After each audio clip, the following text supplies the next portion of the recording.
بسم اللہ الرحمن الرحیم۔ بخاری شریف جلد سوم، حدیث نمبر 2282۔ سفیان ثوری نے اپنے باپ سعید بن مسروق سے، انہوں نے ابن ابی نام عبد الرحمن بجلی یا ابی نام سے راوی کا شک ہے کہ ابن کے ساتھ ہے یا بغیر ابن کے۔ قبسیہ بن عقبہ مذکور نے ابو سعید خدری رضی اللہ تعالیٰ عنہ سے روایت کی، انہوں نے کہا نبی اکرم صلی اللہ علیہ وسلم کے پاس سونے کا ایک ٹکڑا بھیجا گیا تو آپ نے اس کو 4 آدمیوں میں تقسیم فرما دیا۔ مؤلف نے کہا مجھ سے اسحاق بن نصر نے بیان کیا، انہوں نے کہا ہم سے عبد الرزاق بن حمام صنعتی نے بیان کیا، انہوں نے کہا ہمیں سفیان ثوری نے اپنے باپ سعید بن مسروق، انہوں نے ابن ابی نام سے، انہوں نے حضرت ابو سعید خدری رضی اللہ تعالیٰ عنہ سے خبر دی، انہوں نے کہا حضرت علی رضی اللہ تعالیٰ عنہ نے مٹی میں مخلوط ایک سونے کا ٹکڑا بھیجا، حالانکہ وہ یمن میں تھے۔ آپ نے اس کو اقرا بن حابس، خنزی بن مجاشہ کا ایک فرد، عینیہ بن بدر فزاری، علقمہ بن علاسہ عامری بن کلاب کا ایک فرد، اور زید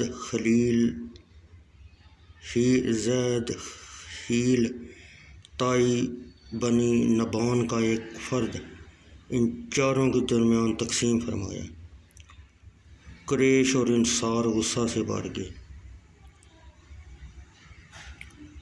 اور انہوں نے کہا آپ اہل نجد کے سرداروں کو دیتے ہیں اور ہمیں چھوڑ دیتے ہیں۔ آپ نے فرمایا میں تو صرف ان کی تعریف طلب کرتا ہوں تاکہ وہ اسلام پر ثابت قدم رہیں۔ اس دوران ایک شخص عبداللہ ذوالخویسرہ آیا جس کی دونوں آنکھیں اندر دھنسی ہوئی تھیں اور پیشانی بھری ہوئی تھی، داڑھی گھنی اور دونوں رخسار اٹھے ہوئے تھے اور سر مونڈا ہوا تھا۔ اس نے کہا اے محمد صلی اللہ علیہ وسلم، اللہ سے ڈرو۔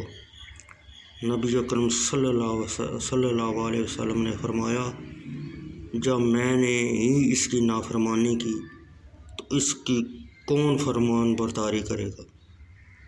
اس نے مجھے زمین والوں پر امین بنایا ہے، تم مجھے امین نہیں سمجھتے ہو۔ تو لوگوں میں سے ایک شخص نے حضور اقدس سے اس کو قتل کرنے کا دریافت کیا، میرا خیال ہے وہ حضرت خالد بن ولید تھے۔ نبی اکرم صلی اللہ علیہ وسلم نے ان کو اس قتل کرنے سے منع فرما دیا۔ جب وہ شخص پیٹھ پھیر کر واپس ہوا، نبی اکرم صلی اللہ علیہ وسلم نے فرمایا اس شخص کی نسل سے ایسے لوگ ہوں گے جو قرآن کی تلاوت کریں گے لیکن وہ ان کے حلقوں کے نیچے نہیں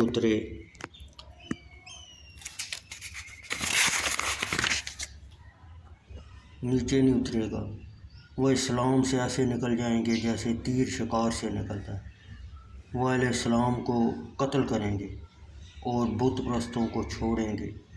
اگر میں نے ان کو پا لیا تو ان کو میں قوم کے قتل کی طرح ان کو قتل کروں گا، یعنی میں ان کا ایسا اتصال کروں گا کہ ان میں سے کوئی باقی نہ رہے۔